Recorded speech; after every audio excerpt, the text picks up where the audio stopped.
আসসালামু আলাইকুম। সবাইকে স্বাগত জানাচ্ছি বিডিভিউজ ইনফোটেইনমেন্টে। আপনাদের সঙ্গে আছি আমি শরফি দিবা। জন মেয়ারশেইমারের সাম্প্রতিক মন্তব্য মধ্যপ্রাচ্যের ভূরাজনীতি এবং ইরানকে ঘিরে যুক্তরাষ্ট্র ও ইসরায়েলের দীর্ঘদিনের কৌশল সম্পর্কে নতুন করে আলোচনা শুরু করেছে। শিকাগো বিশ্ববিদ্যালয়ের রাষ্ট্রবিজ্ঞান বিভাগের এই খ্যাতিমান অধ্যাপক এবং আন্তর্জাতিক সম্পর্কের বাস্তববাদী ধারার অন্যতম প্রধান তাত্ত্বিক স্পষ্টভাবে বলেছেন যে জেনারেল কাসেম সোলাইমানিকে হত্যা করা ছিল একটি বড় কৌশলগত ভুল এবং চলমান সংঘাতের ফলাফল হিসেবে ইরান অর্থনৈতিক ও ভূরাজনৈতিকভাবে আরও শক্তিশালী হয়ে উঠতে পারে।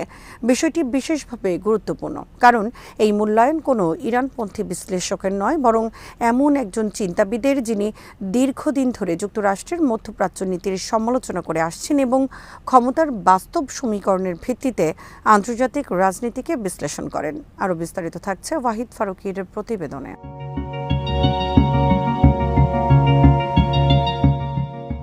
গত 2 দশকে ইরানকে মোকাবেলার ক্ষেত্রে যুক্তরাষ্ট্র ও ইসরায়েলের প্রধান নীতি ছিল অর্থনৈতিক নিষেধাজ্ঞা, কূটনৈতিক চাপ, সামরিক হুমকি এবং আঞ্চলিকভাবে তেহরানের প্রভাব কমিয়ে আনার প্রচেষ্টা। ওয়াশিংটন ও তেল আবিবের নীতি নির্ধারকদের ধারণা ছিল ক্রমবর্ধমান চাপের ফলে একসময় ইরান তার নীতিগত অবস্থান থেকে সরে আসতে বাধ্য হবে। এই চিন্তারই একটি অংশ ছিল 2020 সালের ইসলামী বিপ্লবী গার্ড বাহিনীর কুদস ফোর্সের প্রধান মেজর জেনারেল কাসেম সোলাইমানির হত্যা। পরিকল্পনাকারীরা মনে করেছিলেন তার মৃত্যু প্রতিরোধ অক্ষের কাঠামোকে দুর্বল করবে এবং ইরানের আঞ্চলিক প্রভাব উল্লেখযোগ্যভাবে কমে যাবে।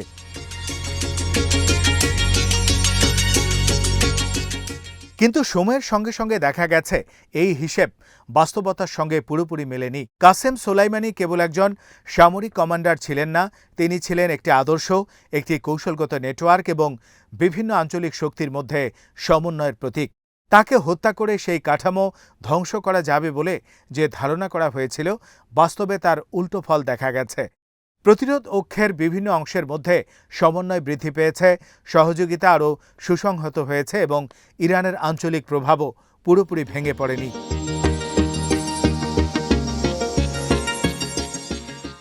আজ এমনকি অনেক পশ্চিমা গবেষণা প্রতিষ্ঠান এবং গণমাধ্যমও স্বীকার করতে শুরু করেছে যে তথাকথিত সর্বোচ্চ চাপ নীতি ইরানের আচরণ পরিবর্তনে ব্যর্থ হয়েছে, বরং এই চাপ ইরানকে নতুন ধরনের শক্তি অর্জনের দিকে ঠেলে দিয়েছে। গত কয়েক বছরে ইরান তার ক্ষেপণাস্ত্র, ড্রোন এবং প্রতিরক্ষা সক্ষমতা এমন পর্যায়ে উন্নীত করেছে যা এখন মধ্যপ্রাচ্যের নিরাপত্তা সমীকরণে একটি গুরুত্বপূর্ণ প্রতিরোধক শক্তি হিসেবে বিবেচিত হচ্ছে। এই সামরিক সক্ষমতা এমন এক বাস্তবতা তৈরি করেছে যার ফলে ইরানের বিরুদ্ধে সরাসরি সামরিক পদক্ষেপ গ্রহণ করা যে কোনো শক্তির জন্য অত্যন্ত ব্যয়বহুল এবং অনিশ্চিত হয়ে উঠেছে।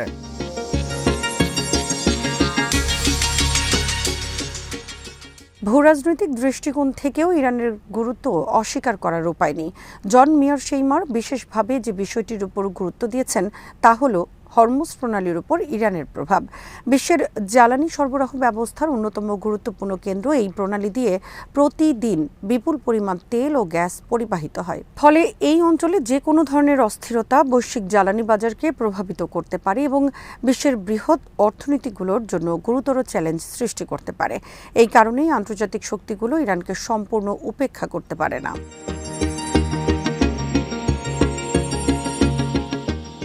ইরানের ভৌগোলিক অবস্থানও তাকে একটি বিশেষ সুবিধা দিয়েছে। মধ্য এশিয়া, দক্ষিণ এশিয়া, ককেশাস অঞ্চল এবং মধ্যপ্রাচ্যের সংযোগস্থলে অবস্থানের কারণে দেশটি একটি গুরুত্বপূর্ণ ভূরাজনৈতিক কেন্দ্র। অনেক রাষ্ট্র বিদেশি চাপের কারণে আন্তর্জাতিক রাজনীতির প্রান্তিক অবস্থানে চলে গেলেও ইরানের ক্ষেত্রে সেটি সম্ভব হয়নি, কারণ তার ভৌগোলিক গুরুত্ব তাকে সবসময় আঞ্চলিক ও বৈশ্বিক হিসাব নিকাশের অংশ করে রেখেছে। অর্থনৈতিক ক্ষেত্রেও পরিস্থিতি ধীরে ধীরে পরিবর্তিত হচ্ছে। দীর্ঘদিনের নিষেধাজ্ঞা সত্ত্বেও ইরানের রাজনৈতিক কাঠামো ভেঙে পড়েনি। রাষ্ট্রীয় প্রতিষ্ঠানগুলো টিকে আছে এবং প্রতিরক্ষা সক্ষমতা বজায় রয়েছে, এবং অর্থনীতি নানা সীমাবদ্ধতার মধ্যেও অভিযোজনের চেষ্টা চালিয়ে যাচ্ছে। এবং অনেক দেশ এখন প্রশ্ন তুলছে, এত দীর্ঘ সময় ধরে কঠোর নিষেধাজ্ঞা প্রয়োগের পরও যদি কাঙ্ক্ষিত ফল না আসে, তাহলে এই নীতির কার্যকারিতা কতটুকু?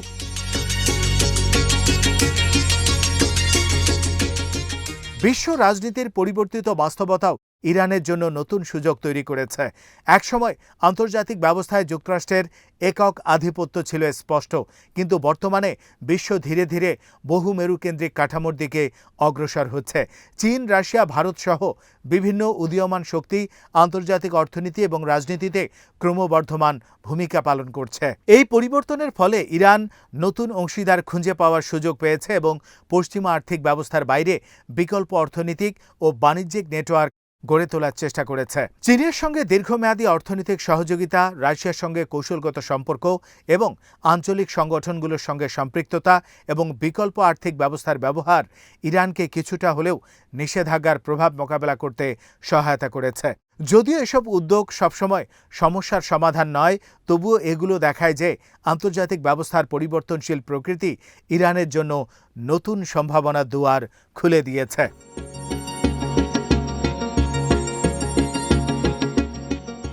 যুক্তরাষ্ট্র ও ইসরায়েলের আরেকটি বড় ভুল ছিল ক্ষমতার প্রকৃতি সম্পর্কে সীমিত ধারণা।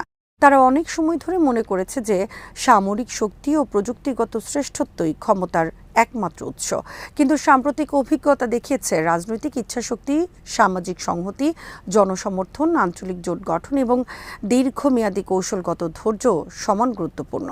ইরান বহুবার প্রমাণ করেছে যে কঠিন পরিস্থিতির সঙ্গে খাপ খাইয়ে নেওয়ার ক্ষমতা তার রয়েছে। ইরান ইরাক যুদ্ধ থেকে শুরু করে আন্তর্জাতিক নিষেধাজ্ঞা, কূটনৈতিক চাপ এবং নিরাপত্তা সংকট প্রতিটি পর্যায়ে দেশটি বিভিন্ন উপায়ে নিজেকে টিকিয়ে রেখেছে। এই অভিযোজন ক্ষমতা এমন একটি বৈশিষ্ট্য যা ইরানকে আঞ্চলিক রাজনীতিতে দীর্ঘস্থায়ী প্রভাব বজায় রাখতে সহায়তা করেছে। ফলে তাকে দুর্বল করার উদ্দেশ্যে নেওয়া অনেক পদক্ষেপ শেষ পর্যন্ত প্রত্যাশিত ফল দিতে পারেনি।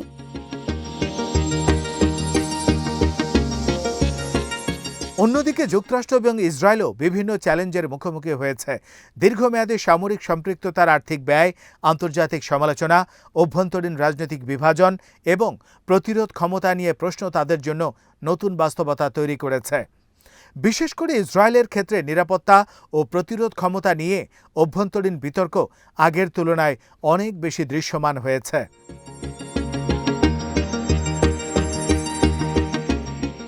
আন্তর্জাতিক সম্পর্কের একটি মৌলিক সত্য হল ক্ষমতা সবসময় আপেক্ষিক। কোনো সংঘাতে সব পক্ষই ক্ষতির সম্মুখীন হতে পারে, কিন্তু মূল প্রশ্ন হল কে তার কৌশলগত লক্ষ্য অর্জন করতে সক্ষম হয়েছে। যদি যুক্তরাষ্ট্র ও ইসরায়েলের লক্ষ্য হয়ে থাকে ইরানকে নিয়ন্ত্রণ করা, তার আঞ্চলিক প্রভাব কমিয়ে আনা এবং তাকে নীতিগতভাবে পিছু হটতে বাধ্য করা, তাহলে বর্তমান বাস্তবতা দেখায় যে সেই লক্ষ্যগুলো পূর্ণ মাত্রায় অর্জিত হয়নি। ইরান এখনও মধ্যপ্রাচ্যের অন্যতম গুরুত্বপূর্ণ শক্তি, তার আঞ্চলিক প্রভাব বজায় রয়েছে এবং সে নতুন নতুন প্রতিরোধমূলক সক্ষমতা গড়ে তুলতে সক্ষম হয়েছে।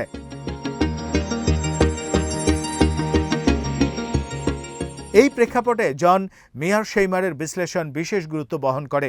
তিনি ঘটনাগুলোকে আবেগ বা রাজনৈতিক পছন্দের ভিত্তিতে নয়, বরং বাস্তব ক্ষমতার ভারসাম্যের আলোকে মূল্যায়ন করেন।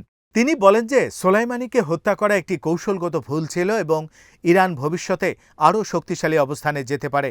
তিনি মূলত মাঠ পর্যায়ের বাস্তবতা এবং দীর্ঘমেয়াদী প্রবণতার দিকে ইঙ্গিত করেছেন। তার এই বক্তব্যে একটি গুরুত্বপূর্ণ বার্তা নিহিত রয়েছে। শুধুমাত্র চাপ, নিষেধাজ্ঞা এবং সামরিক শক্তি দিয়ে সবসময় কাঙ্ক্ষিত রাজনৈতিক ফল অর্জন করা সম্ভব নয়।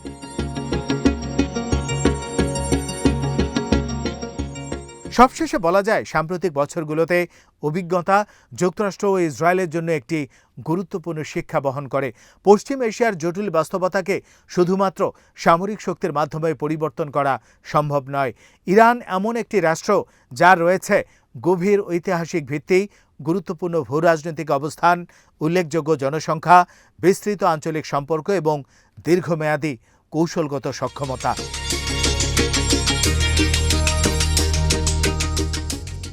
এই বাস্তবতায় তাকে আঞ্চলিক সমীকরণ থেকে সরিয়ে দেওয়ার ধারণা বাস্তবসম্মত নয়, বরং বর্তমান প্রবণতা ইঙ্গিত দেয় যে চলমান চাপ ও সংঘাতের মধ্যে দিয়ে ইরান নতুন ধরনের শক্তি ও প্রভাব অর্জন করতে পারে।